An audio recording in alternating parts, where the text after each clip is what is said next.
Биздин пайдалуу китептер каналына кош келипсиздер. Жакын адамдарыңыз ийгиликтүү болушун кааласаңыз, бөлүшүп, лайк басууну унутпаңыз. Жаңы аудио китептерди өткөрүп жибергиңиз келбесе, каналга катталып, коңгуроону басканды унутпаңыз. 16 жума. Демилгеңизди көрсөтүңүз.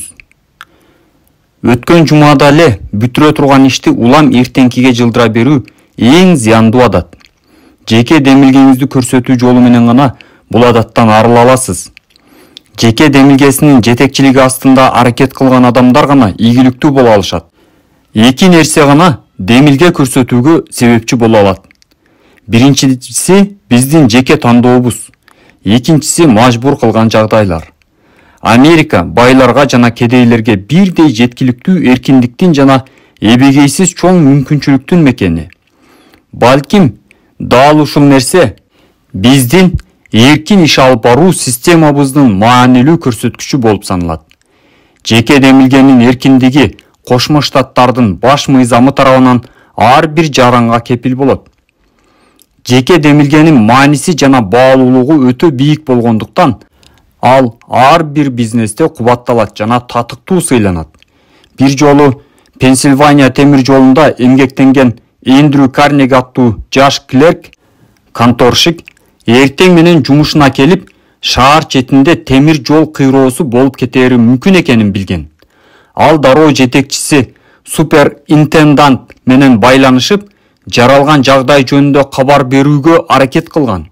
Бирок ал аракетинен майнап чыккан жок. Кайгырган Эндрю компаниянын инструкциясы боюнча таптакыр тыюу салынган, анын жумуштан кетүүсүнө себеп боло турган ишти кылууну чечет. Кечеңдетүүнүн ар бир мүнөтү компанияга чоң чыгым алып келерин түшүнүп, телеграф аркылуу поездин машинистине жетекчисинин атынан керектүү инструкцияны жөнөтүп жиберген.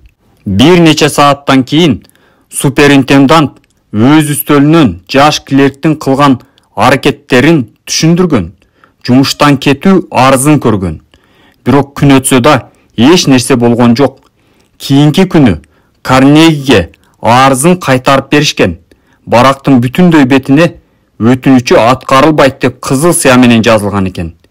Бир нече күндөн соң жетекчиси Карнегини чакырып, "Чоң жигит, эч качан алдыга жыла албаган жана жашоодон эч нерсе ала албаган адамдардын эки түрү болот.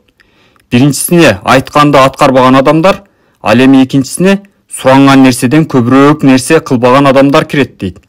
Мындай жол менен жетекчиси инструкциядагы жазууларга караганда жаш клерктин демилгесин бааларын түшүндүргөн. Джордж Стефек ардагерлердин госпиталында дарыланып жаткан эле. Анан ал жактан ар бир эле адамдын оюна келчү идея анын да оюна келди. Бирок ал госпиталдан чыгаар замат идеясын иш жүзүнө ашырууга киришкен. Стефек кир жуучу жердеги крахмалданган көйнөктөр салынган картондорду башка өңүттө колдонуунун ыкмасын тапкан. Жарнама берүүлөргө жаңы жарнама аянтчаларын сатып, кир жуучу жайларга прачечный картон баштыкчаларынын 30% арзандатуу менен сунуштаган. Ошентип, Джордж Стефек American Shirtboard компаниясын, жарнама компаниясын кирешелүү бизнеске айландыра алган.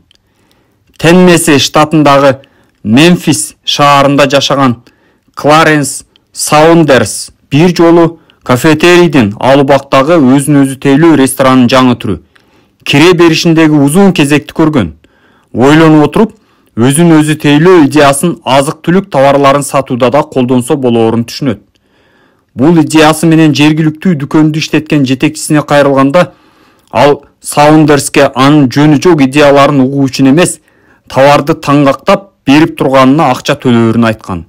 Саундерс азык-түлүк дүкөнүндөгү ишин таштап, ага миллиондогон киреше алып келген бул идеяны ишке ашырып, келечектеги супермаркеттердин өрнөгү болгон Piggly Wiggly дүкөндөр тармагын ачкан. Жараткан адамга өз акылын колдонууга толук эркиндик берип жатып, биз бул укугубузду өз ыктыярыбызга жараша колдоноорубузду баамдаса керек. Убакыттын жоктугуна шылтоолоп, иштерди аткарууну созуп же жылдырып коюу адаты биздин ийгиликсиз иштерибиздин себепчиси болуп саналат. Алдыга умтулган адамдар ар түрдүү багытта демилгесин көтөрүү үчүн ар дайым убакыт табышат. 17-жума. Жумушуңуз жагымдуу, сиз каалагандай болушу керек. Сиздин күн сайын аткарып жаткан жумушуңуз товар болуп эсептелет. Аны эң пайдалуу түрдө сунушташыңыз керек. Байкасаңыз, мен эң жогорку баада деп айткан жокмун. Көпчүлүк учурда эң жакшы жумуш орундары дароо эле жогорку кызмат акысын убада кыла койбойт. Сизге өсүүгө, квалификацияны жогорулатуу максатында билим алууга жана тажрыйба топтоого мүмкүнчүлүк түзүп беришет. Андан соң гана сиз жогорку кызматтарга жана ылайыктуу айлык акыга талапкер боло аласыз. Жумуш издеп жатканда эч качан шашылбаңыз. Биринчи кезекте күнүмдүк зарылчылыктын ченемин эмес, мүмкүнчүлүктөрдү эске алуу кажет. Адам өзү келет деп күтүп отурбастан, бул мүмкүнчүлүктөрдү өз алдынча тапканы тууралуу мисал келтирип өтөйүн. Инженердик коллежди аяктаган соң Джон Эштон товарды илгерилетүү тактикасын колдонуп, эмгек рыногуна өз кызматын сунуштоону чечкен. Биринчи кезекте ал өзү каалаган кызмат ордун жана айлыгынын көлөмүн аныктап алды. Ал өзүнүн каалоосун кенен түшүндүрүп, бардык гезиттерге жарыя берген. Урматтуу компаниянын президенти, сиздин компанияңызда бир ай бекер иштеп, эмнеге жөндөмдүү экенин көрсөтүүнү каалаган инженердик коллеждин бүтүрүүчүсүнүн өз кызматын сунуштоого уруксат этиңиз. Өз тарабымдан лоялдуу, ишеничтүү жана чыдамкай экениме сизди ишендире алам. Мен жигердүүмүн, пунктуалдуумун, өз алдынча билим алууга жөндөмдүүмүн. Коллежде алган билимдеримдин негизинде өз ишимди жакшы билем. Эштон бул жарыясына 300дөн ашуун жооп алган. Алардын биринде US Steel компаниясынын президенти кийинки шаршембиде Нью-Йоркто жайгашкан биздин башкы кеңсебизге кел. Эгер сиз өзүңүз мактагандай мыкты жумушчу болсоңуз, анда дароо эле жүгүңүздү кошо ала келиңиз. Мени менен бирге заводдорубуздун бирине командировкага жөнөйбүз деп жазган. Эштондун бул кылганы абдан уникалдуу болгондуктан көңүлдөн тыш калган эмес. Бир ай аралыгында айлыксыз иштөөгө болгон даярдык бир түрлүү чакырык сыяктуу көрүнгөн. Бул анын пайда көрүүгө караганда эмнеге жөндөмдүү экенин көрсөтүүнү каалагандыгы жөнүндө айтып турат. Ал эми Эштондун жеке жана ишкердик сапаттарын болжолдуу жумуш берүүчүсүнө жарыялаганы, ал сапаттарын бир ай аралыгында иш жүзүндө далилдеп берүүгө даяр экендигин билдирет. Компаниянын атактуу директору менен маектешүүгө келген Эштон булгаары мукаба менен капталып, кылдат жазылган резюмесин сунган. Ал жакта билими жөнүндө, жарандык жана кайрымдуулук уюмдарындагы иши жөнүндө, кызыгуулары жана ал тууралуу басылып чыккан коллеждин жарыялары жөнүндөгү бардык маалыматтар бар эле. Ага кошумча сүрөтү жана сунуштоо каттары да бар эле. Эштон жумушка орношо алды. Өзүнүн жөндөмүн иш жүзүндө далилдей алгандыктан ал бекер иштеген жок. Анын айлыгын төлөп беришти. Баштапкы айлыгы башка жумуш берүүчүнүн убада кылган айлыгынан төмөн болсо да, Эштон бул сунушту кабыл алды. Себеби бул жумуштун мүмкүнчүлүктөрү көп экенин жана алдыга жылуу мүмкүн экенин түшүнгөн. Резюме түзүп жатканда Эштондун тандаган ыкмасы сиздин тапкычтыгыңызга стимул болот деп ишенем. Фантазияңызды колдонуңуз. Өзүңүзгө убактысы жок чиновниктин көңүлүн кантип бура алам? Ишимдин маанилүүлүгүн далилдөө үчүн мен ага эмнени сунуштай алам деген суроону бериңиз. Өз сапатыңызды баалоодо объективдүү болуңуз. Аткара албаган нерсени убада кылбаңыз. Өзүңүздү өтө эле жогору бааласаңыз, анда карьераңыздын өсүшү күмөн болот. Тескерисинче, убада кылганыңыздан да көп нерсени кылууга жөндөмдүү экениңизди көрүп, жетекчиңиз таң калсын. Балким мындай ыкма кызматтык тепкичтен жогору чыкканга сизге жардам берет. 18-жума. Кызматтык тепкич менен үйдө чыгыңыз.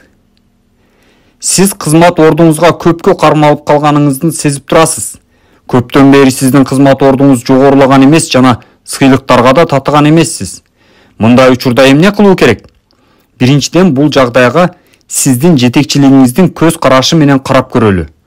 Жумушчунун дагы, жумуш берүүчүнүн дагы адамдык табияты бирдей. Бизди окшош каалоолор алдыга жетелеп турат. Жетекчилер деле кирешесин көбөйтүп, бизнесин өнүктүрүп, ийгиликке жеткиси келет. Эгер андай болбосо, Алар өз энергиясын иш бөлмөсүндө короткондордун ордуна жөн гана гольф ойноп жүрүшмөк. Эгер сиз татыктуу болсоңуз гана жетекчиңиз жаңы кызмат ордун берүүгө даяр болот.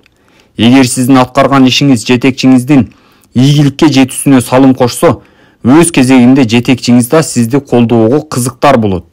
Эгер мындай кызыкчылыктардын мамилеси байкалбаса, анда ал жетекчинин кол алында иштебегениңиз оң.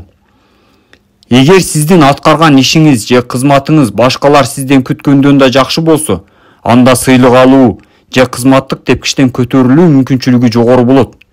Эгер сиз күнүмдүк милдетиңизди эле аткарып, инструкция талап кылган эле нерселерди кылып жатсаңыз, эгер фирманы өнүктүрүүгө кызыктар эмес болсоңуз, анда кызматтык ордуңуздун жогорулашын күтүүгө укугуңуз дагы жок.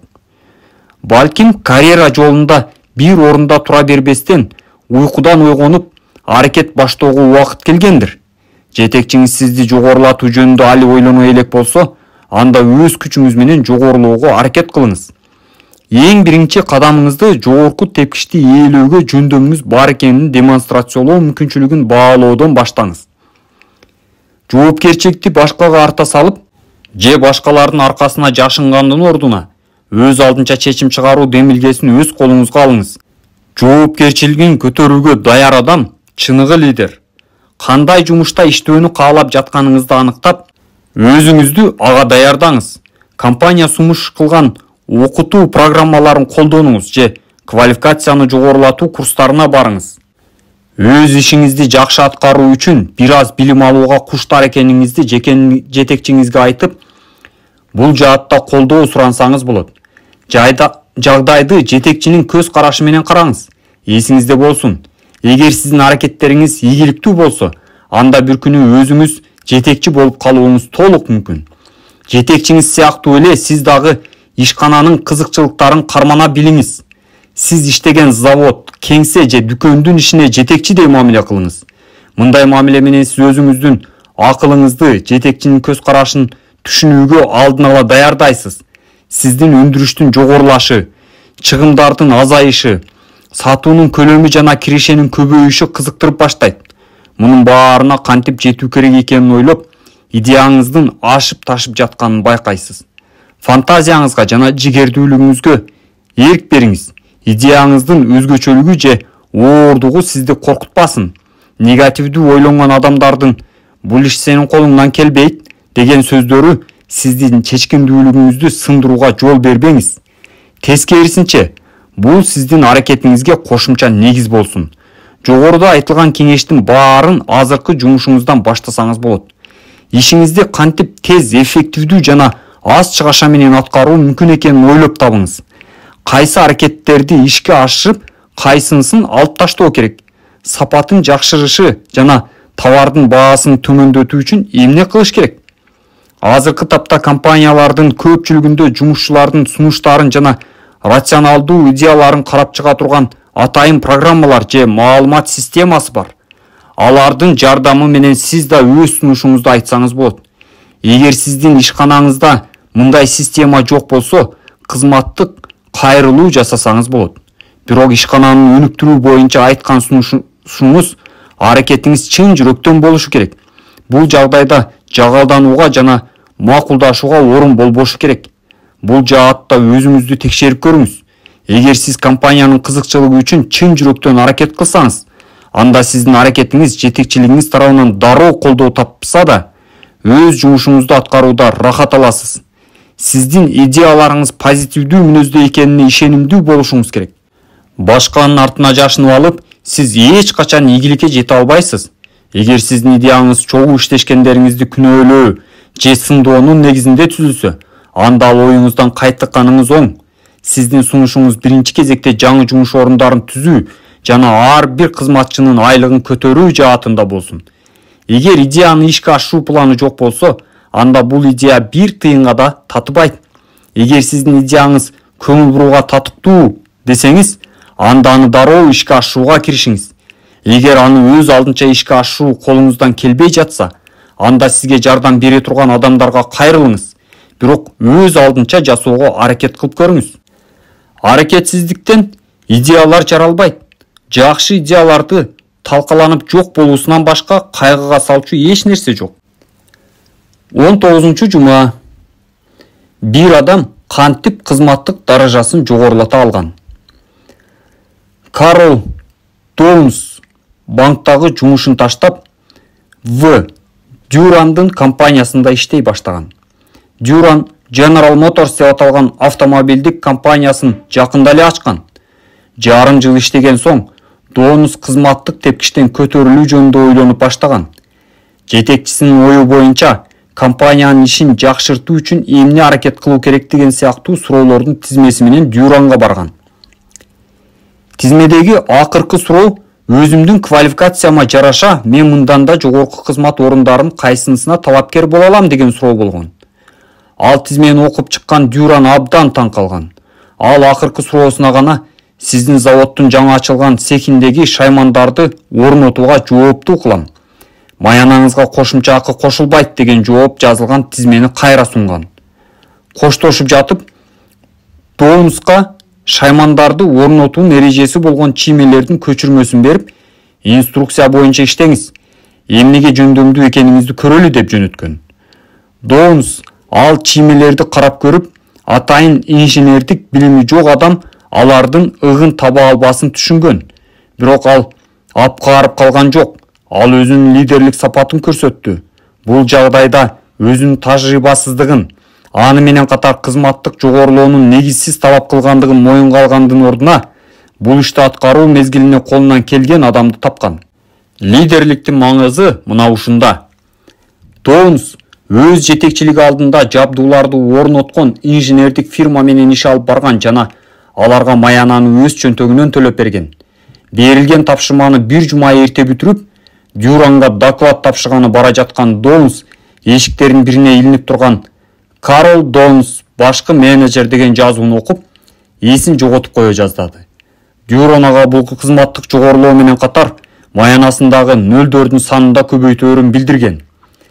Мен сизге чиймелерди берип жатканда аны түшүнө албасыңызды билгем, бирок сиз бул жагдайда кантип жол табаарыңыз мага кызык болду. Сиздин тапкычтыгыңыз мыкты жетекчи экениңизди далилдейт. Эгер сиз тажрыйбаңыздын жетишсиз экенин айтып, аткара албаган тапшырма менен келсеңиз, мен сиздин жумуштан кетирмекмин. Жыйынтыгында Доунс мультимиллионер боло алган. Биздин акыркы жолугушуубузда ал иштеринен четке оолактап калган эле. Бирок Southern Governors Association'га кеңешчи катары кызмат көрсөтүүнү уланткан. Ал пайда алып келгендигинен рахат алчу. 20 жума. Жардамга кол сунуңуз. Бирөө тарабынан колдоо болбосо, ийгиликке жетүү мүмкүн эмес. Башкалардын жардамын кабыл алган соң, биз да аларга татыктуу жооп кайтарышыбыз керек. Бул ар бир абийирдүү адамдын милдети. Эндрю Карнегинин кеңеши менин карьерамдагы бурулуш жасаган учурлардын бири болгон. Ал мага ийгиликтин технологиясын үйрөнүүнү сунуштаган жана мага бул жаатта активдүү колдоо көрсөткөн. Бул феноменди үйрөнүү процессинде тапкан тажрыйбамдын жардамы менен мен карыздарымды кайтара алдым деп ишенем. Карнегинин колдоосу жөнүндө айтып жатам. Башкалардын ийгиликке жетүүсүнө жардам берүү менен биз өз ийгилигибизге улам жакындайбыз. Ар бир адам өзүнөн алсыз адамга жардам берүүгө күчү жетет. Чынында бүт энергиясын жана убактысын башкалардын жакшылыгына жумшаган адам бай адам. Мындай аракети менен ал ченемсиз байый берет. Башка адамдын ийгилигин көрүп, анын ийгилигинде менин да жардамым бар деп айтууга укуктуу адамдын сезимдери кандай болот? Өзүңүздөн алсыз адамга жардам берүү менен сиз ал адамга эле эмес, биринчи кезекте өзүңүзгө жардам бересиз. Сиздин жардамыңыз бааланабы же жокпу ал маанилүү эмес. Бул нерсе акылга сыйбаса да, адамдык натуранын түзүлүшү ушундай. Жеңүү өтүү үчүн кыйынчылыктарды издейбиз. Жаш кезимде мен эптеп карыздарымдан кутулганым эсимде. Карыздардын милдетинен кутулган соң терең дем алдым. Бирок бир нече айдан кийин мен эмнегедир тынчсызданып баштадым. Себеби эмнеде экенин мен дароо түшүнгөн жокмун. Түшүнгөн соң абдан таң калдым. Мага бир нерсе менен күрөшүү, аны жеңүү сезими жетишпей жаткан экен. Мен жеткен нерселерден баш тартып, өзүмө жаңы көйгөй издеп баштаган жокмун. Албетте, Айланамда менин жардамыма муктаж адамдар көп экенин түшүндүм. Алардын тагдыры менен болгон күрөшүүсүндө жардам берип, ийгиликке жетүү жолун жеңилдете алмакмын. Элестетип көрүңүз. Эгер ар бир адам башка бир адамга жардам берсе, дүйнөдө кандай өңүттө азыр өзгөрмөк? Анан ар бир адам өз кезегинде бирөөнүн жардамына таяна алмак. Өзгөлөргө жардам берүү бул ишкердик сапат болуп саналат. Соода сатык королу Джон Ванамайкер бул жөнүндө күтпөгөн жерден кызмат көрсөтсөң, жардам берсең, ал пайдалуу дивиденд алып келет деп айткан. Балким конкреттүү мисалдар башкаларга жардам берүү үчүн сизге түрткү берет чыгар. Чыгыштагы шаарлардын бириндеги дүкөндүн ээси жөнөкөй ыкма менен өз бизнесин кеңейте алган. Дүкөндүн жанындагы унаа токтоочу жайдагы унаалардын талонун текшерүүнү кызматчыларына тапшырган. Эгер талондун мөөнөтү өтүп кетсе, анда кызматчы автоматка тыйымын төлөп, унаанын айнегине дүкөндүн ээси айдоочуга мөөнөтү өткөн талонго байланыштуу ыңгайсыздыктардан арылууга жардам берүүгө кубанычта деп жазууну кыстарып коюшкан. Көптөгөн айдоочулар ыраазычылык билдирүү үчүн дүкөнгө келип кошумча соода кылып да жатышты. Бостондогу эркектердин кийимин саткан дүкөндүн ээси ар бир сатылган костюмга кооз карточка кошуп берген. Ал карточкада эгер кардар сатып алган буюмуна ыраазы болсо, анда 6 айдан кийин бул карточканы галстукка алмаштырып алса болоорун жазган. Жыйынтыгында кардар анын дүкөнүнө карточканы галстукка алмаштыруу үчүн келет да, дагы башка кийим сатып алат. Огайо штатындагы абактардын биринде 25 жылдык жаза мөөнөтүн өтөп жаткан Батлер Строк корреспонденттик курс уюштурган. Анын жардамы менен абактагы миңдеген адам пайдалуу кесиптерди үйрөнө алышты. Абактын администрациясы бир да цент короткон эмес, себеби Батлер дүйнөлүк кабарчылар мектебинин жергиликтүү өкүлчүлүгүн окуу китептерин бекер берүүгө көндүргөн. Бул программа көпчүлүктүн көңүлүн буруп, сыйлык иретинде Батлер амнистияга кабылган, мөөнөтүнөн эрте бошотулду. Акылыңызды, мүмкүнчүлүктөрүңүздү жана энергияңызды өз пайдаңызга иштетиңиз. Сиздин жардамыңызга ким муктаж? Аларга кантип жардам берсе болот? Бул үчүн акча коротуу кажет эмес. Сизден болгону тапкычтык жана чын ниеттен жардам берүү гана талап кылынат. Башкаларга жардам берип жатып, биз өз көйгөйлөрүбүздүн чечилүүсүнө шарт түзөбүз. 21 жума. Сизди курчап турган дүйнө менен гармонияда жашаңыз. Ийгиликке жетүүнү каалаган ар бир адам эмне үчүн анын кылып жаткан аракеттери ийгиликсиз болуп жатканын себебин так аныктап алуусу керек. Эсептөөдө катачылыкка кантип жол бербөө керек? Адамдардын өз ара мамилесин изилдеп көрүп, ийгиликсиздиктин 30дан ашуун негизги себептерин аныктай алдым. Эң башкы себеби айланадагы адамдар менен жеткиликтүү деңгээлде сүйлөшө албагандык болуп эсептелет. Өз заманынын эң бай адамы, бир чоң бизнесмен бир жолу мага жумушчуларды кабыл алып жатканда төмөндөгү 5 пункт боюнча тандап алаарын айткан. Биринчи, айланасындагы адамдар менен тил табыша билүү. Экинчи, керектүү жерден лоялдуулугун көрсөтө билүү. Үчүнчү, ар түрдүү жагдайга ишеничтүү болуу. Төртүнчү, ар түрдүү жагдайда чыдамдуулугун көрсөтө билүү. Бешинчи, өз ишин так аткаруу. Өзүңүз байкагандай, профессионалдуулуктун мүнөздөмөлөрү эң акыркы орунга жылып кеткен. Башкача айтканда, эгер талапкер биринчи 4 талапка жооп бере албаса, анда тандалып алууга мүмкүнчүлүгү жок. Бир жолу Эндрю Карнеги майда чүйдө иштер менен жан багып жүргөн Чарльз Швабка жылына $75,000 киреше таба ала турган жумуш сунуштаган. Ал убакта мындай акча бүтүндөй байлык эле. Бул суммадан тышкары Швабунун кирешеси келечекте жылына $1 миллион чейин өсүшү да толук мүмкүн экени айтылган. Карнегинин аныктоосунда баштапкы сумма анын аткарган жумушунун эмгек акысы катары төлөнгөн.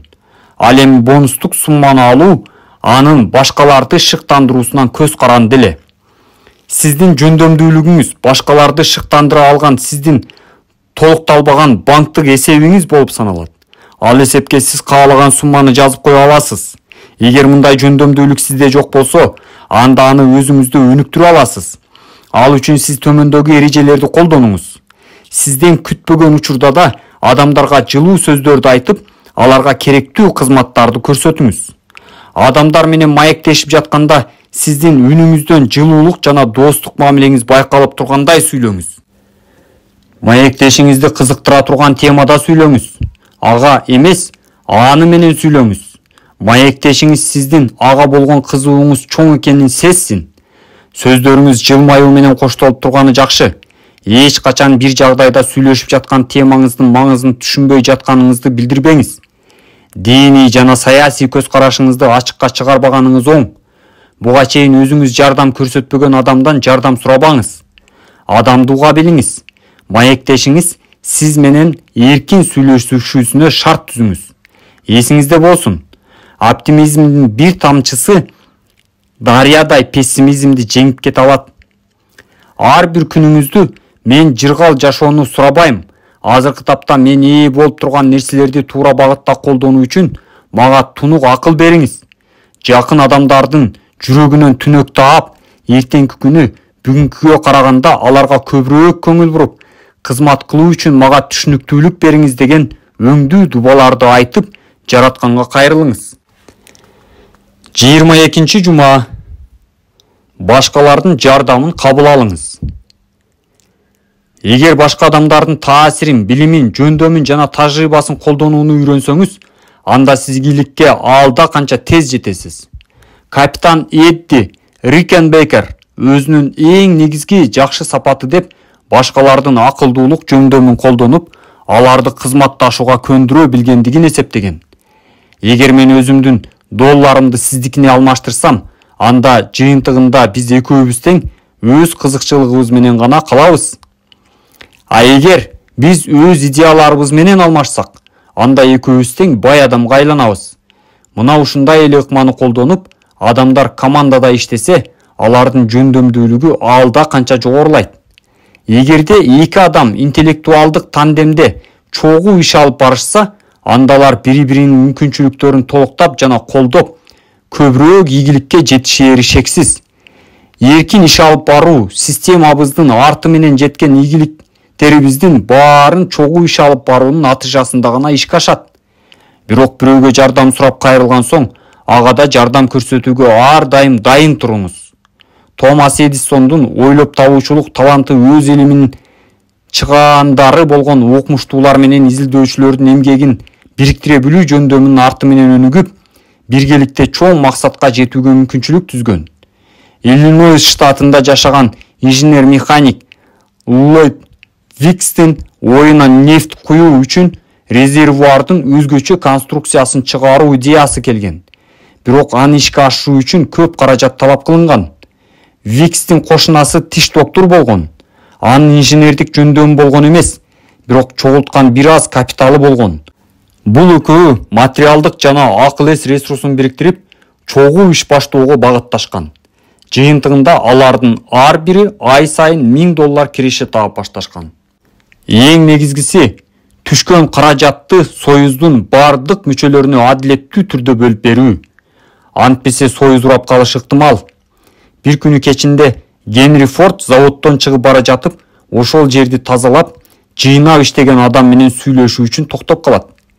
Сага өзүңдүн жумушуң жагабы деп сурады Форд. Баары жакшы. Эгер сиз металл кырындысын таштандыга ыргыткандын ордуна аны жыйнап сатып, түшкөн акчаны мени менен кошо бөлүшсөңүз, мага көбүрөөк жагар эле деп жооп берет. Форд бул идеяны кармай калып, эртеси эле ишке ашырган. Бул ыкманын жардам менен компаниянын чыгашасын кыскартып, жыйноочунун кызмат орду жана акысы жогорулаган. Ийгиликке жетүү үчүн сизге эмне керек? Сизге керектүү нерсени ким бере алат? Ордуна эмне сунуштай аласыз? Балким бул нерсе башкалар үчүн абдан зарыл. Эгер иш ушундай өмүттө болсо, анда аракеттериңди бириктирип, ийгиликке жетүүдө бири-бириңерге таяныч боло аласыңар. Эски бир макалда айтылгандай, бир баш жакшы, экөө андан да жакшы. 23 жума. Башкалардын жардамын колдонууну билиңиз. Бушайман болгон адамдын акылына жаркыраган жакшы ой келери күмөн. Акылдуу адамдар муну жакшы түшүнүшөт. Ошондуктан мындай абалда алар азыркы тапта акыл эси, коркунуч жана бушаймандыктан алыс адамдардын жардамына муктаж болушат. Улуу депрессия башталган маалда Джон Коллиер менин кеңсеме келип, көйгөйлөрү жөнүндө айтып берди. Коллиер Бостондогу бут кийим чыгарган ишканага ээлик кылчу. Ага насыя берген банк анын ишканасын жаап, жабдууларын баарын алып койгон. Күрөөгө кое турган мүлкү же кепил боло турган адамы жок болгондуктан башка банктан насыя алып, ишкана ачып, керектүү жабдыктарды сатып алуу мүмкүн эмес эле. Бирок анын пайдасына көптөгөн артыкчылыктары бар эле. Ал тажрыйбалуу бут кийим чыгаруучу болгон жана 20 жыл аралыгында ийгиликтүү иштеп келген. Анын бизнесин колдогон өз кардарлары болгон. Ал Бостондогу таасирдүү чиркөөлөрдүн биринде диакон, чиркөө кызматкери болгон. Анан ал дагы эң сонун үй бүлө башчысы болчу. Коллиердин бул активдерин жалпылап, мунун баарына ээ болуп туруп, ал өзүн бай адам деп эсептесе болоорун айттым. Оба, мен билем. Бирок мен банкрот болдум деп жооп берди ал. Мындай байлыкка ээ адам эч качан банкрот болбойт. Себеби сиз ийгилик кылган сапаттар эң жакшы кепилдик болуп саналат. Бирок банк кызматкерлери антип ойлошпойт деп ал менин айткандарыма каршы чыкты. Оба, банк кызматкерлеринин көз карашы башка. Бирок башкача ойлонгон адамдар да бар. Мен сизге сунушум, сизге тааныш болгон, жетиштүү каражатка ээ, таасирдүү 10 адамды жана сизден бут кийимди дүңүнөн сатып алгандардан 10ду таап, бизнесиңизди жандандыруу үчүн карызга акча сурап кайрылыңыз. Мен сүйлөшүп бүткүчөктө эле Коллиердин көздөрү жана түштү. Ал жылмайып, чөнтөгүнөн китепчесин алып чыкты да бир нерселерди жазып баштады. Жазып бүткөн соң ал мага жазган барагын сунду. Ал баракта 5 эле адамдын тизмеси бар экен. Бул жакта мага жардамга келчү 5 эле адамдын аты жөнү бар. Алар көп жыл аралыгында миңдеген бут кийим сатып алышчу. Алар менин товарымды билишет. Мага жана менин бут кийимдин сапатына ишенишет. Менден ала турган бут кийимдин бардык тобуна арзандатуу берип, алардан керектүү финансылык колдоо таба алам. Мен Коллиерге качандыр бир кезде Генри Форд жасаган ыкманы колдонуп жатканын айттым.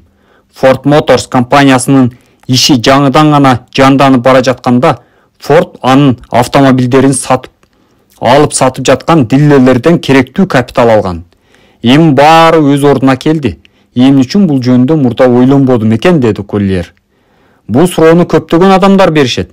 Чындыгында алар жообун билишет, бирок бардыгы айкын болуш үчүн башкаларга жардам сурап кайрылышат. Коллиер мырза Бостонго жөнөдү. Ал эми 7 айдан кийин мен андан кат алдым. Анын планы кантип ишке ашканын жазган экен. Катка кошуп, менин башка дүйнөмдү ачууга жардам берген Наполеон Хиллге деген жазуусу бар жакшынакай кол саатты жөнөтүп жибериптир. Бул окуянын мааниси ушул жазууда жатат. Мен бар болгону Коллиерди аны чырмап турган коркунучтан куткардым. Ар бирибиз үчүн төмөндөгү сапаттарды кабылдоо эң жакшы сабак болуп саналат.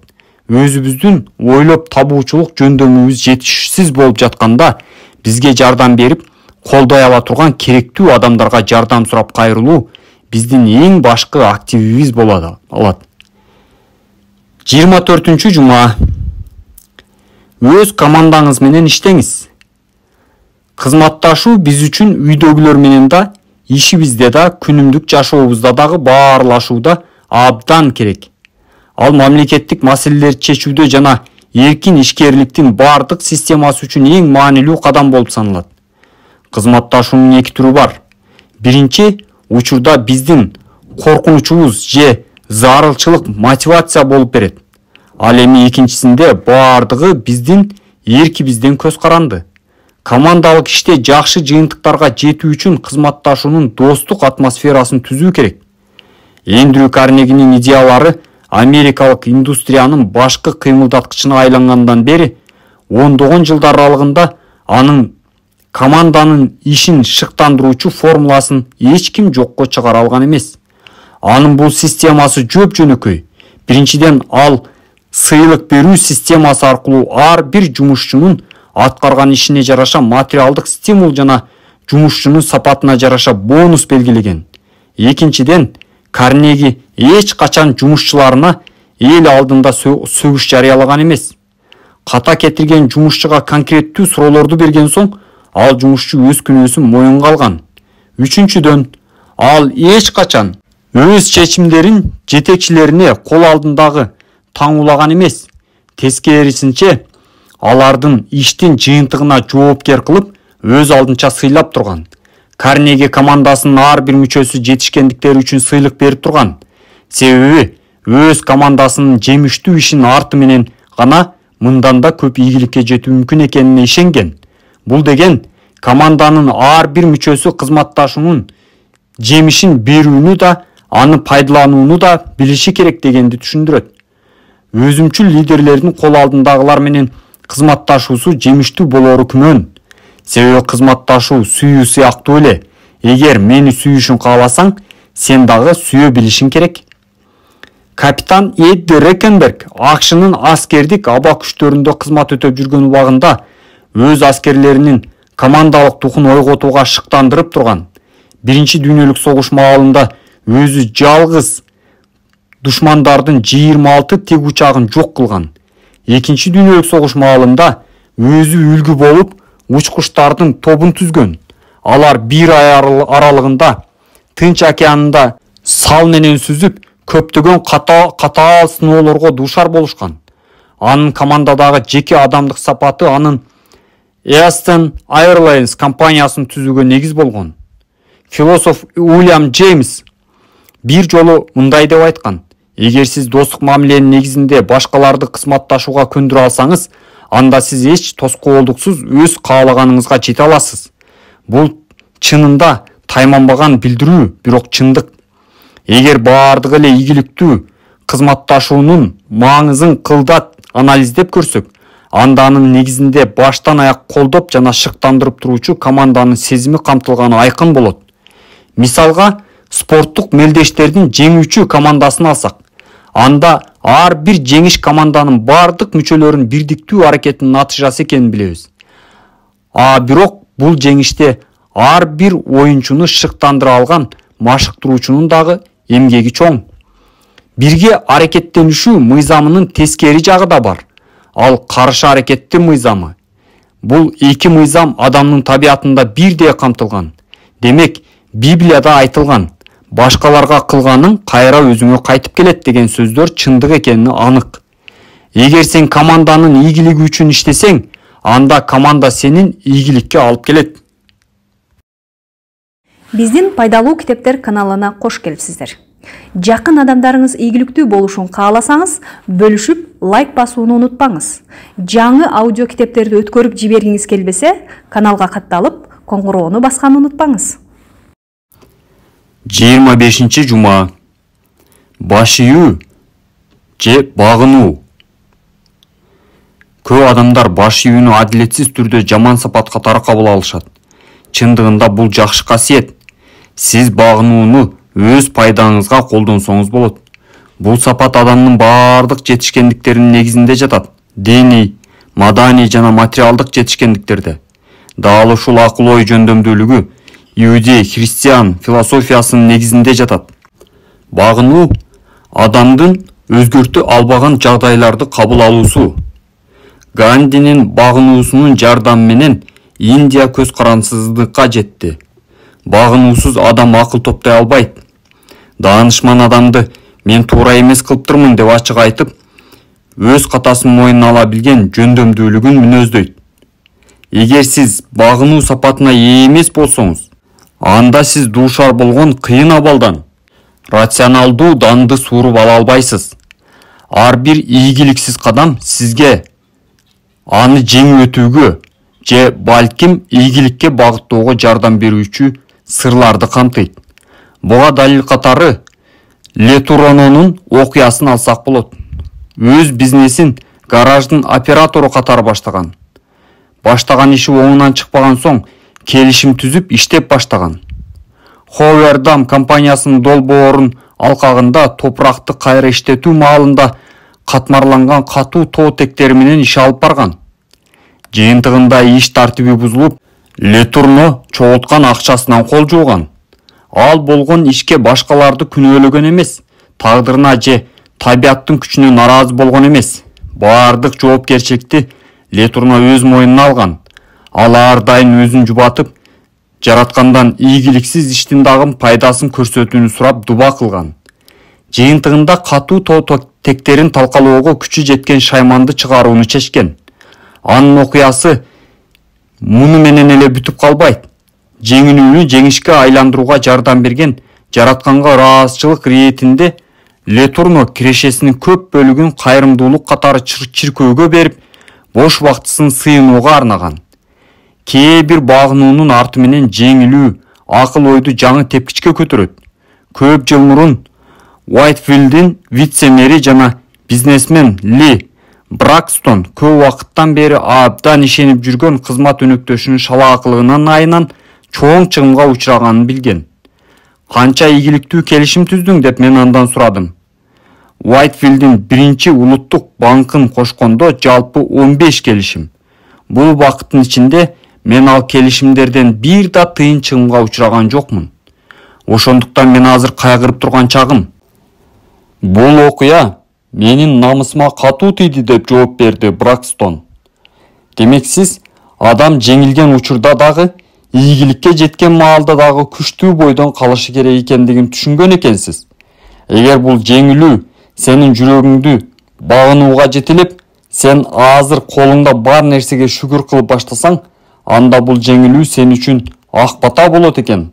Демек, сен мындан дагы көп ийгиликти багындыра аласың.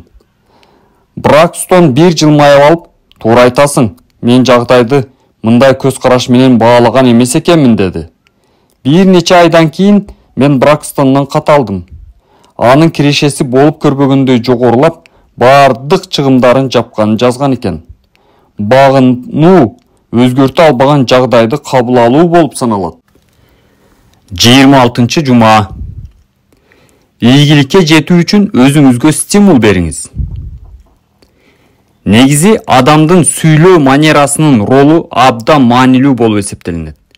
Айланадагылар биздин сүйлөө манерабызга, колдонгон сөздөрүбүзгө, оюбузду жана идеябызды жеткире билүү жөндөмүбүзгө карап бизге баа беришет. Бирок сырткы келбетибиз жөнүндө да унутпайлы. Себеби көпчүлүк учурда адамдар бизди эң биринчи көргөндөгү таасир менен сынап баалашат. Биздин өзүбүзгө баа берүүбүз үчүн деле башкаларга калтырган таасирибиз маанилүү. Эгер биз ийгиликке жетүүнү көздөсөк, анда башкалардын бизди кабыл алуусу жана биз алардын көзүндө өзүбүздү кандай көрүүбүз маанилүү. Американын эң ийгиликтүү соода агенттеринин бири унаасынын багажында ар дайым кымбат клюшкалардын топтому салып жүрөт. Ал өмүрүндө бир да жолу гольф ойногон эмес, бирок бул аспаптын жардамы менен эч кыйынчылыксыз соода келишимдерин түзөөрү таң калтырат. Сыртынан ал өз бизнесинде ийгиликтүү экенин көрүнүп турат. Ошондуктан гольф ойноого бир топ убактысын коротууга укугу бар. Бирок качан гана аны оюнга чакырганда ал кечирим сурайт да кайдагы бир Вандерморган же Роккенбилттер менен жолугушуусу бар экенин айтып оюндан баш тартат. Бул алдамчылыкпы? Жалган оюнбу же анын өзүн башка адам кылып көрсөткүсү келгениби? Жок. Анын ийгиликтүү соода агенти экенин эсиңизге салайын. Бизнеси ийгиликтүү уланышы үчүн ал ушундай өңүттө өз эгосын бекемдеп турат. Мен өзүмдүн эгомдун көйрөңдүгүн арттыруу үчүн эч качан мындай иштерге барган эмесмин. Бирок эгер зарылчылыгы болсо, алдабайм, ишти жакшы аткаруу үчүн баардыгына барам. Миңдеген эркектер жана аялдар менен маектешип көрүп, ар кандай турмуштук жагдайларда биздин эгобуз ойго келбес аракеттерге түртөөрүнө ынандым. Анын өзү ээсинин өзгөчөлүктөрүнөн жана басып өткөн турмуш тажрыйбасынан көз каранды. Мындай жагдайда кандайдыр бир стереотип же схемаларды сунуштаганым туура болбостур. Бирок мен силерге өз эгоңорду алдап, коркунучтардан жана жакырчылыктан арылууга жардам берген сунуш айта алам. Камсыздандыруу компаниясында иштеген менин бир студентим 8 катуу бриллиант шакек тагынып жүрөт. Ал шакекти кардарларды камсыздандыруу полисин алууга көндүргөн жардамчы таяк деп ойлойт. Чын эле, сатылган полистердин саны боюнча ал чемпион болуп саналат. Бир жолу ал ташынын алкагын алмаштыруу үчүн шакегин зергерге алып барган. Заказды аткарууга бир нече күн талап кылынган. Ал күндөр аралыгында менин студентим жогорку активдүүлүк менен иштесе да, бир дагы келишим түзө алган эмес. Кардары менен сүйлөшүп жаткан учурда ал шакеги менен манжасын кайра-кайра карай берген. Ал эми анын ички туюму бул адам полис сатып албайт, эч нерсе сатып албайт деп кайталай берген. Ошондой эле болду. Ал эч бир келишим түзгөн жок. Бирок ал зергерден шакегин алып кеткен күнү эле 6 камсыздандыруу келишимин түзө алган. Эгерде мен 8 караттуу бриллиант шакек менен эл алдына чыксам, анда өзүмдү ыңгайсыз сезмекмин. Бул учурда менин эгам жемиштүү жыйынтык бермек тургай, мен оңтой сабалга кептемек болушу керек. Бирок мен студентим сыяктуу эгосун психологиялык стимуляторуна муктаж адамдарга ушул өңдүү мисалдарды сунуштай алам. Ар бир адам өз эгосунун стимуляциясына жана колдоосуна муктаж. Ал үчүн ийгилигин кайталап же андан ашып түшкүңүз келген лидерди тандап алганыңыз эң эффективдүү чечим болуп саналат. Бул мүмкүнчүлүктү жеке жетишкендиктериңизди көзөмөлдөп туруу үчүн колдонуңуз. Жолдошуңуз же жубайыңыз дагы сиздин аң сезимиңизге күчтүү стимул бере алат. Албетте, эгер силердин үй бүлөлүк мамилеңер айкалышып, максатыңар бир болсо гана, мындай союздун мүмкүнчүлүктөрү абдан жогору. Өмүрлүк жарыңыз сиздин ийгиликке жетүү үчүн чечкиндүү кадамдарга барууңузга түрткү болот. Эгер сиз ишеничтүү адамдар менен мамиле түзсөңүз, анда кесиптештериңиз дагы сиздин аң сезимиңизге жемиштүү таасир берүүсү ыктымал. Айтайын дегеним, биздин чөйрөбүз бизди шыктандырып жана колдоп турушу керек. Убактысы менен баардыгыбыз аң сезимибизге стимул берип турбасак болбойт. Бул үчүн сизге жардам берүүчү ар кыл каражаттарды колдонуңуз. Эгер керекке жарабаган ар нерсени сатып алуу сизге жардам берип берсе, анда бул адаттан баш тартпаңыз. Сизге стимул берүүчү нерсе башкаларга зыян алып келбей, сиз үчүн натыйжалуу болушу шарт экенин эсиңизден чыгарбаңыз. Эгер сиз өзүңүздү ар тараптан жетиштүү сезсеңиз, анда айланадагылар муну байкашат. Бирок эсиңизде болсун, сиздин жашооңузда кезиккен ар бир адам ийгиликке жетүүңүздө стимулятор болуп берет. 27-жума. Жан дүйнөңүздөгү позитивдин башатын ойготуңуз. Аляскада көпүрө куруп жаткан инженерлер мезгилдин катаал шартына дуушар болушкан. Борбордук таянычты кармап туруу үчүн алар дарыяны курчап турган музду колдонушкан. Муз баардык конструкцияны монтаждоо маалында таянычтарды бекем кармап турган. Эгер ал таянычтарды үйөргө чейин орнута алышпаса, анда алар кыйроого учурашмак.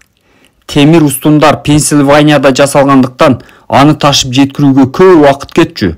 Андан тышкары начар аба ырайдагы монтаждоодо конструкцияны жеткирүү ишин кыйындаткан. Үйөрдүн башталышына бир нече гана күн калган. Акыры баардык детальдар алынып келинди. Борбордук устундарды орнотуп жатып, ал устундар бир нече дюймга кыска экенин байкашкан. Аба ырайы жылып баштады. Ал эми Пенсильвания миңдеген чакырым алыста жайгашкан. Бул жагдай эч эле чечилбестей көрүнгөн. Бирок чыныгы лидердик сапатка ээ позитивдүү маанайдагы адам үчүн эмес. Аскердик инженердин арасында ошондой адам бар экен. Ал тез арада болот ээритүүчү ишкана менен байланышып, керектүү өлчөмдөгү устундарды даярдоо боюнча макулдашкан. Бактыга жараша, ал ишкананын башчысы да позитивдүү ой жүгүрткөн адам экен. Ал үчүн мүмкүн эмес деген сөз жок болгон. Устундарды рекорддук кыска убакыттын ичинде даярдап, эч тоскоолдуксуз жетүүсүн камсыз кылган 2 экспедитордун коштоосунда дароо Аляскага жөнөтүшкөн. Устундарды орнотуп бүткөн убакыттан үйөрдүн башталышына чейин саналуу гана мүнөттөр калган. Бул окуя акылдуу, максатка умтулган индивидуумдардын жана ар дайым өз максатын анык билген жана андан эч качан баш тартпаган адамдарга жардамга келген. Көзгө көрүнбөгөн өнөктөштөрдүн ортосундагы макулдашуунун жыйынтыгы болду десек туура болот. Авраам Линкольндун гениалдуулугу жөнөкөй адамдар үчүн такыр эле чечилбес көйгөйлөрдү дароо чечүү талап кылган жагдайларда билинчү. жаш кезинде башынан өткөн ийгиликсиз иштер, жеңилүүлөр жана кыйынчылыктар сыйкырдуу түрдө анын чыгаан интеллектин өстүрүүгө жардам берген. Линкольн абдан сейрек кездешкен сапаттын ээси болгон. Анын жолунда тоскоолдуктар пайда болуп, ийгиликке жетүү мүмкүнчүлүгү аз болсо да, ал эч качан артка чегинген эмес. Тескерисинче 2 эсе көп чечкиндүүлүк менен ошол ишке киришкен. Мындай мүнөз улуу инсандарды жөнөкөй адамдардан айырмалап турат. Ийгиликсиз жыйынтыктан кутула албаган маалда көпчүлүк адамдар артка чегинип, багынып же чечимин өзгөртүп, башка ишке секирип кетишет. Балким ошол себептен дүйнөдө ийгиликтүү бай адамдарга караганда ийгиликсиз адамдар алда канча көптүр. Эгер сиз өз ийгилигиңиздин даражасын жогорулаткыңыз келсе, анда сиз күч-кубатыңыздын тамырында байыралган күчтүү жана позитивдүү башатыңыз жөнүндө билүүңүз керек. Дал ошол башат жашоону сүйүүгө, материалдык байлыкка жетүүгө, бактылуу жана тынч өмүр сүрүүгө жардам берет. Ал эми биздин күч-кубатыбыздын катмарына ден соолукту камсыздайт. Ошол биздин позитивдүү башатыбыз укмуштуудай тактык менен биздин бардык инструкцияларыбызды аткарууга жөндөмдүү. Бирок баары бир демилге биздин колубузда. Ошондуктан биз бул жашоодон эмнени каалап жатканыбызды өзүбүз даана билишибиз керек. Биздин эркибиз ээн. Ошондуктан бул сапатыбызды өз тандообузга жараша колдонууга укугубуз бар. Адамзаттын тарыхында укмуштуудай жоруктарды жасап жиберген гениалдуу инсандар кездешет. Бирок кайсы бир жагдай жаралганда мындай адамдар өздөрүнүн позитивдүү башаты менен байланыш түзүп, анын максатына жетүүгө багыттай алганын даана биле алабыз. Акыркы 50 жылдын ичинде мага Американын жүздөгөн ийгиликтүү адамдары менен таанышып, чогуу иш алып баруу бактысы буйруду. Алардын ар бири позитивдүү башатынын арты менен ийгиликке жетишкен. Позитивдүү башатыңызды өзүңүзгө багындырыңыз. Ошондо ал сиз каалаган ийгиликтин чокусуна жетүүгө жардам берет. 28-жума. Акыл эске баа берүүнүн мааниси. Адамдын акылы түшүнүүгө күчү жеткен бардык нерсени багындыра алат. Жараткан бизге өз акылыбызды каалагандай колдонуу жана болуп жаткандарга бүтүн чыгаруу укугун берген. Түз көз карандылык бар. Биз көп ойлогон жагдайларды, окуяларды жана адамдарды өзүбүзгө тартабыз. Демек адамдардын көпчүлүгү ийгиликсиз, бактысыз, оорулуу жана жакыр экенин мына ушул нерсе менен түшүндүрсө болот. Чындыгында алар өздөрүнө ушундай жашоо тилеп алышат. Себеби мындай ойлор алардын акыл эсин башкарып алуусуна жол беришет. Окумуштуулар анализде отуруп, сыйкырдан башка адамдын акылынын феномендерин түшүндүрө алышкан. Адамдын ойлору максатына так багытталса, анда анын ойлору чындыкка айланат. Биз бул жашоого 2 конверт менен келген сыяктуубуз. Алардын ичинде эмне бар экенин билүүгө биз гана укуктуубуз.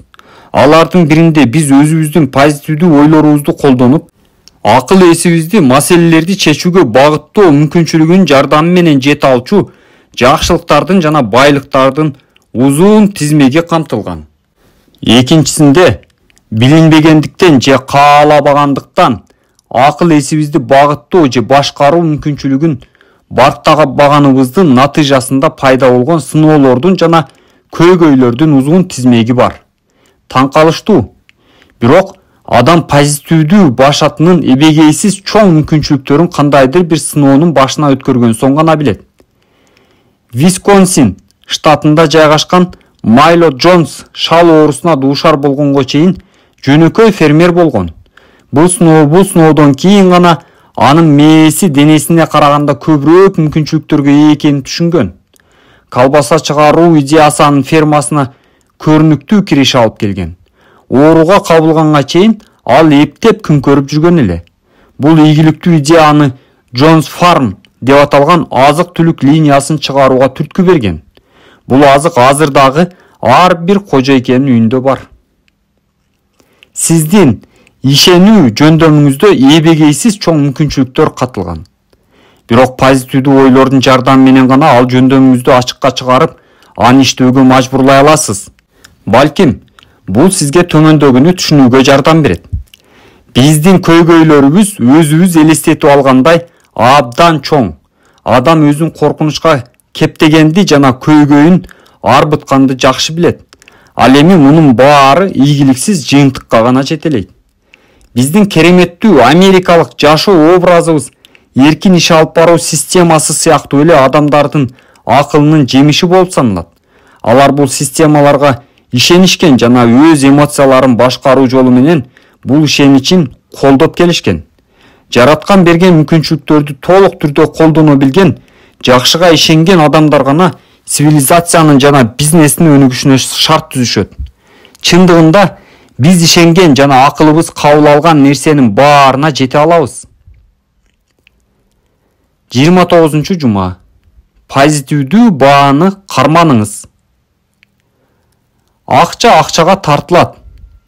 Кедей адам андан да кедей болуп калат деген түшүнүктү биз көп угабыз.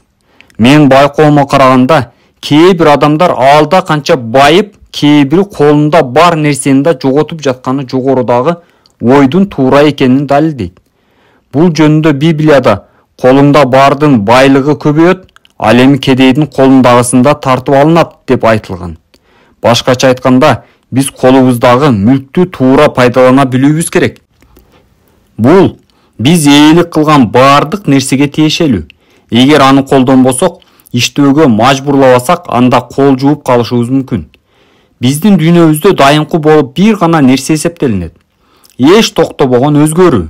Ар бир секунд сайын бардыгы өзгөрүп турат.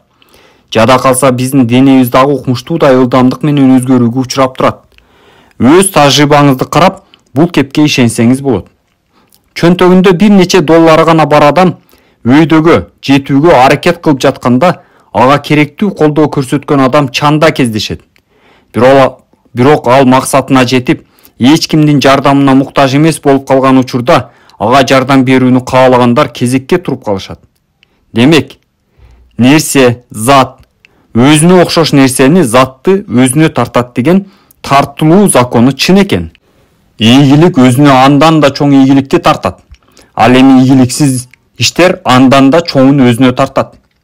Ийгилик кушун кармаганыбызга жараша, биз өмүр бою ийгиликтин бактылуу ээсибиз же ар түрдүү жагдайлардын курмандыгы болуп саналабыз. Жок дегенде бир нерсе бизден көз карандыбы? Жообу эң жөнөкөй. Позитивдүү мамилени эреже кылып алыңыз. Ал сизге өз тагдырыңыздын жаратуучусу болгонго жардам берет. Биздин акылыбыз ойлонуу, умтулуу, үмүттөнүү жана жашообузду өзүбүз каалаган максатыбызга жетүү үчүн багыттоо жөндөмдүүлүгүнө ээ. Биз бир гана талашсыз артыкчы укугуна ээбиз. Ал өз акылыбызды башкаруу укугу. Биз бул мүмкүнчүлүктү колдонуп калышыбыз керек. Антпесе бизди оор сыноолор күтүп турат. Эгер бизге берилген материалдык байлык, акыл эстин жөндөмдүүлүгүн колдонбосок, анда биз мунун баарын жоготуп алышыбыз мүмкүн.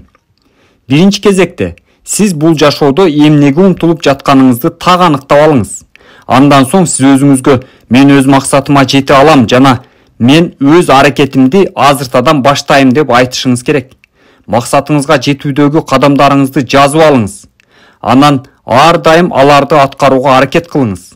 Ошондо сиз ар бир кийинки кадамыңыз жеңилдеп, сизге жардам берүүгө даяр адамдар көбөйүп баратканын байкайсыз.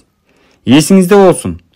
Эч бир аракетсиз ордуңузда туруп калбаңыз. Ар убак ийгиликке умтула бериңиз. Антпесе сиз жеңилип каласыз. Тандоону сиз гана жасайсыз. 30-жума. Оптимист адам болуңуз. Оптимизм бул акыл түзүлүшү. Бул өзгөчөлүктү колдонууну үйрөнсөңүз, анда сиздин ийгиликке жетүү мүмкүнчүлүгүңүз көбөйөт. Ансыз биз пессимизмдин сазына батып кетебиз. Оптимизм өзүнө тартып турган ар бир инсандын эң негизги мүнөзү. Бул мүнөздү юморду туура түшүнүү, эртеңки күнгө болгон ишеним, коркуу сезимин жеңе билүү, позитивдүү кадам, ийкемдүүлүк, жигердүүлүк сапаттары коштоп жүрөт.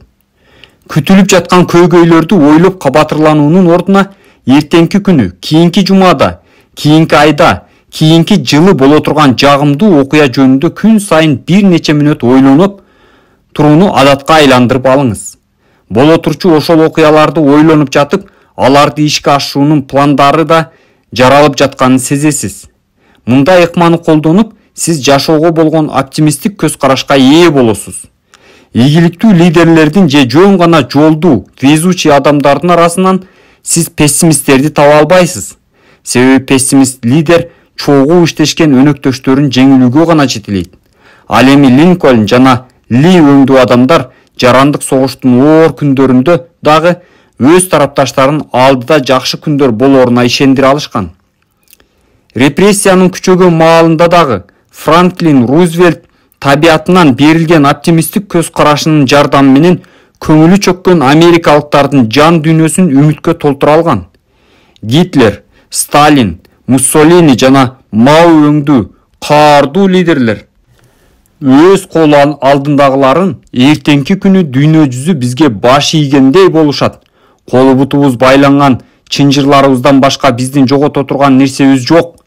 Биз жаңы Азиябыз деген ураандар менен башкарышкан. Ал убакка салыштырмалуу алда канча өнүккөн социалдык, экономикалык жана политикалык системада жашап жаткан биз жогоруда аты аталган лидерлерге караганда азыраак оптимист болсок туура болобу? Адамдардын бири-бирине кылган мамилесинде физиканын законунан айырмаланып, нерсе өзүнө окшош нерсеге тартылат. Ийгиликтүү адам өзүнөн көп ийгилик багындырган адамдардын чөйрөсүнө кошулууга аракет кылгандай эле, оптимист дагы өзүнүн окшогон оптимист адам менен иш алып барууну көздөйт. Ал эми пессимист адамдар турган турпаты менен эле өзү коркунучтарын жана көйгөйлөрүн көбөйтүп алышат. Себеби алардын негативдүү мамилеси магнит сыяктуу. Оптимист адамды ийгиликтүү адам десе болот.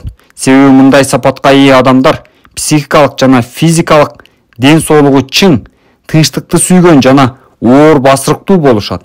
Ошол эле учурда укмуш бай адам деле пессимизмдин айынан айыккы старттын курмандыгына айланышы мүмкүн. Бирок оптимизм келечекке ойлонбой мамиле кылуу же көйгөйдү чечүүдөн баш тартуу дегенди түшүндүрбөйт. Алысты көрө албаган адамдар гана ойлонбой иш кылышат. Оптимизм акылыңыздын жардамы менен болуп жаткан ишти башкара аларыңызга толук ишенүү. 1928 америкалыктардын арасында экономикалык катастрофа болуп, кетерине ишенгиси келбеген жалган оптимисттер көп эле болгон.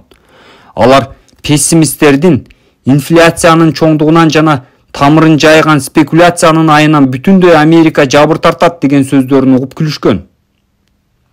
Ал эми экономикалык каатчылык чындап эле болгондон кийин оптимисттердин саны азайып кеткен. Келечекке тайманбай караган, ак ниет менен соода кылган жана өз позициясын карманган адамдар бул кырдаалда дагы пайда көрө алышкан.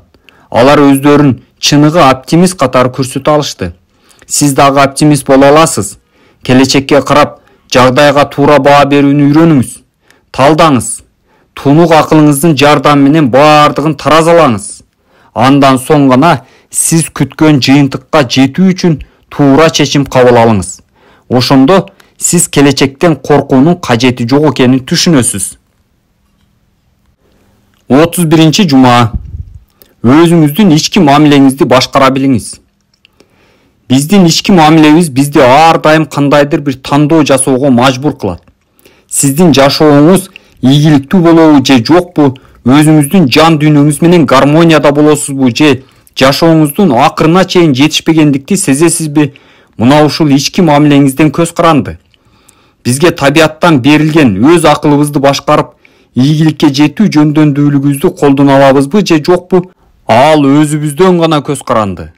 Биздин башкаларга кылган мамилебиздин позитивдүү же негативдүүлүгүнө жараша биз алар менен достошобуз же тескерисинче аларды тааныгыбыз да келбейт. Бул чечим толугу менен бизден көз каранды. Ички мамилебиз биздин өтүнүштөрүбүз кабыл болобу же жокпу, ошону аныктай турган фактор болуп саналат. Ички мамиле биз сунуштап жаткан кызмат, үгүт, ой же товарларыбызды сатуу жөндөмдүүлүгүбүздүн негизи болуп саналат. Негативдүү мамиле жасап жаткан адам бир нерсе сата албаса керек. Ал сунуштаган товарына буйрутма алган күндө да келишимин ишке ашыра албайт. Сатуучу өз кардарынын көңүлүн алууга аракет кылбаган жагдайга сиз деле туш болсоңуз керек. Ийгиликтүү сатуучу кардар менен байланыш түзө электе эле келишимди кантип түзөөрүн алдын ала элестетип, өзүн күйгө келтирип алат. Биздин ички жан дүйнөбүз менен адамдарга жана ишибизге кылган мамилебизден көп нерсе көз каранды. Буга биздин жашоо мейкиндигибиз, жетишкен ийгилигибиздин деңгээли, досторубуз жана максатка жетүү үчүн кошкон салымыбыз дагы тиешелүү. Акын У. Хенли мен өз жашоомду жан дүйнөм менен башкарып, өз тагдырымды түзө алам деп, балким ушул жөнүндө айткандыр. Биздин өз максатыбызга жасаган мамилебизге жараша ойлогонубузду ишке ашыруу үчүн канчалык деңгээлде өз акылыбызды багыттап, өзүбүзгө баш ийдире алсак, ошол деңгээлде өз тагдырыбызды башкара алабыз. Биздин ички мамилебизди төмөндөгү факторлор жөнгө салат. Биринчи, ар адамга мүнөздүү болгон өз максатына жетүүдө эң күчтүү каалоо жана адамды алдыга жетелеген бир нече негиз себеп. Биринчи 3 себеп: сүйүү, секс жана финансылык ийгиликке умтулуу. Экинчи, сизди шыктандырган жана баардыгына позитивдүү көз караш менен мамиле кылууну үйрөтө алган позитивдүү адамдар менен сүйлөшүү. Үчүнчү, адам дайыма максатына жетүү үчүн өзүнө көрсөтмө берип, өзүн өзү ишендирүүсү. Биздин акылыбыз өзүн өзү ишендирүүнү тереңирээк кабыл алуусу үчүн ичибизден да үнүбүздү сыртка чыгарып да айтсак болот. Төртүнчү, күндө жаратканга дуба кылып, көптү сурабастан барга ыраазы болуу. Сиз бул дубаларыңызда өзүңүздө бар нерсени туура колдонуу үчүн тунук акыл берүүнү өтүнөсүз. Мындай практика чоң мааниге ээ, себеби ойлорубузду ишке ашырууга бизге жардам берген ишеничибизди бекемдейт. Эсиңизде болсун, сиздин ичиңизде укмуштуудай мүмкүнчүлүктөр камтылган. Ал мүмкүнчүлүктөрдүн жардамы менен каалаган тилегиңизди ишке ашыра аласыз. Үргүлөп жаткан ал мүмкүнчүлүктөрүңүздү ойготуп, максатыңызга карай багыттасаңыз, бир күнү таң эрте ойгонуп, ийгиликтин ачкычы сиздин колуңузда экенин сезесиз. Ошондо сиз эмне үчүн бул жөндөмдүүлүгүңүздү мурда байкабай жүргөнүңүзгө таң каласыз. 32 жума. Позитивдүү ой жүгүртүүнүн маанилүүлүгү. Ийгиликке жетүүгө сиздин негативдүүлүгүңүз тоскоол болобу? Андай болсо көйгөйдү чечүү ыкмаңызды өзгөртүүгө убакыт келди. Негативдүү ойлонгон адам ар бир көйгөйдү же тоскоолдукту чечилбестей көрүшөт. Ал эми позитивдүү ойлонгон адамдар көйгөйдөн чыгуунун жолун таап гана тим болбостон, аларды ийгиликке жетүү үчүн трамплинге айланта алышат. Бир жолу Луизианада чоң үлүш жер сатыкка коюлган. Сатып алууга эки эле сунуш түшкөн. Биринчиси сатыкка коюлган жердин жанындагы жерге ээлик кылган адам эле. Ал өтө эле төмөн бааны сунуштаган. Себеби ал жерлердин көп бөлүгүн бамбук каптап кеткендиктен аны иштетүүгө мүмкүн эмес деп ойлогон. Экинчиси болсо эки эсе көп бааны сунуштады. Ал жерди сатып алган соң бамбуктарды кыркып алып, алардан балык кармаган кайырмак жасап саткан. Сатыктан түшкөн каражат жер үлүшүн толук наркын жапкан. Бул мисал позитивдүү ой жүгүрткөн акыл ийгиликке жетүү үчүн көптөгөн мүмкүнчүлүктөрдү таап берерин. Ал эми негативдүү ойлонгон адам колуна өзү сүзүп келген мүмкүнчүлүктөрдү кое берип жиберерин далилдейт. Вульворд темирден жасалган товарларды саткан дүкөнгө клерк болуп иштеп баштаган. Текшерүү жүргүзүп, дүкөндүн кампасында $1000 баалана турчу эскирген, пайдасы жок товардын үйүлүп жаткандарын көргөн. Бул товарларды сатып түгөтсөк кантет деп дүкөндүн ээсине кайрылганда, ал анын сунушун четке кагып койгон. Бирок Вульворд позитивдүү ой жүгүрткөн адам болгондуктан тырышча актыгын көрсөттү. Эски товарларды арзандатып сатууга макул болмоюнча ал кожоюнунун жанын койгон жок. Дүкөндүн борборуна баасы 10 центтен ашпаган товарлардын узун тизмесин илип коюшту. Темирден жасалган буюмдар укмуштуудай тездик менен сатылгандыктан Вульвордко дагы бир сатып түгөтүүнү уюштурууга уруксат беришкен. Ошентип Вульворд дүкөндүн ээсине буюмдун бир даанасын 5-10 центке чейин саткан дүкөн ачууну сунушун киргизген. Анын оюнда темир саткан дүкөндүн ээси финансы жагынан колдосо, жаңы дүкөндү башкаруу милдетин өз колуна алуу эле.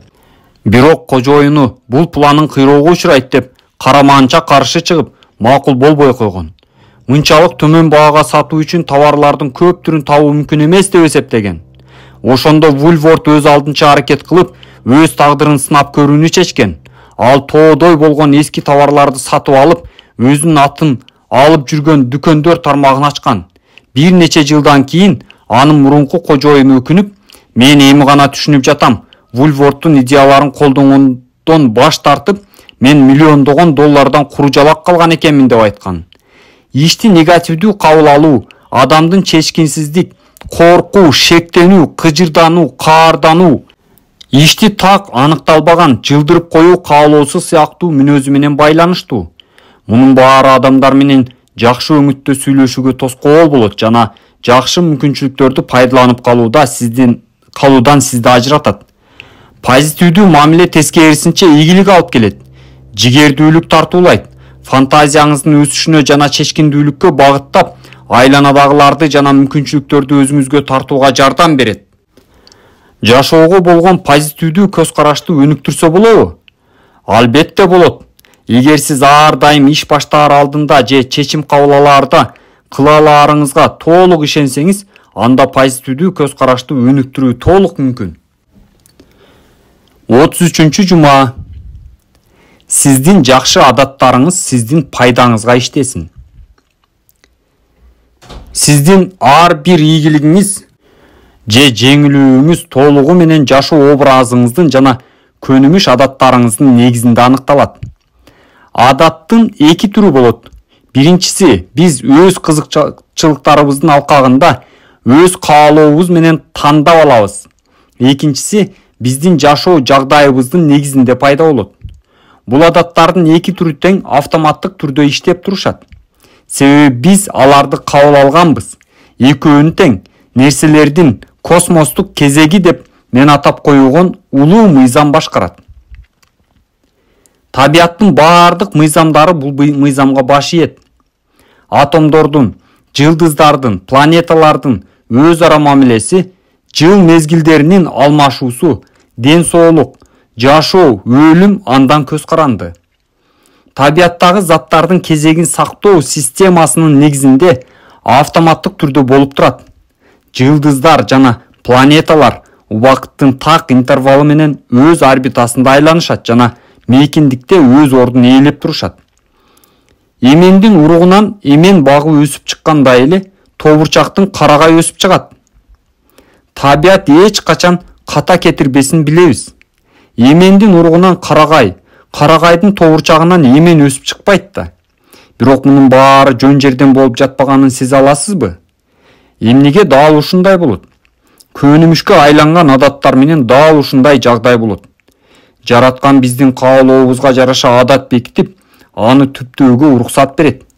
Биз баардыгыбыз өз адаттарыбыздан көз карандыбыз. Ойлорубуз жана аракеттерибиз кайталанып отуруп, алар адатка айланышат.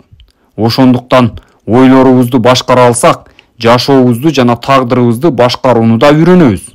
Ал үчүн биз ойлорубузду өзүбүз тандаган адатты түптөөгө жумшашыбыз керек. Ийгиликке жетүү үчүн өзүбүзгө жакшы адат түптөө буйругун берсек болот. Жаман адаттан баш тартып, аны жакшы адат менен алмаштыруу ар бир адамдын өз эрки. Адамдан башка баардык тирүү жандардын жүрүм-турум адаттары инстинкт деңгээлинде бекитилип түптөлөт. Бул ал адаттардан баш тартуу мүмкүн эместигин билдирет. Ал эми адам өз акылын башкарууга, ойлонууга, аны менен бирге өз ойлорун ишке ашырууга укуктуу. Жараткан бизге ойлогон ойлорубузду ишке ашырууга, материализациялоо мүмкүнчүлүгүн берген. Бул учурда биздин ойлорубуздун баары өзүнөн өзү аткарылып турат. Мында талашсыз чындык камтылган. Анын жардамы менен даанышмандыкка жол ачып, жакшы жашоого жашай аласыз. Ийгиликке жетүү үчүн керек болгон факторлорду өзүңүз башкара аласыз. Өз жашоонусун акылы менен башкарган адамды эбегейсиз зор сыйлык күтөт. Ал эми тескери жагдайда көңүл калуу жана жазалоо дагы эбегейсиз болот. Заттардын космостук кезеги, сыйкыр дегенди түшүндүрбөйт. Себеби эч нерсе жөн жерден эле пайда боло калбайт. Ал кезек биздин басып өтө турган жолубуздун алдын ала аныктабайт.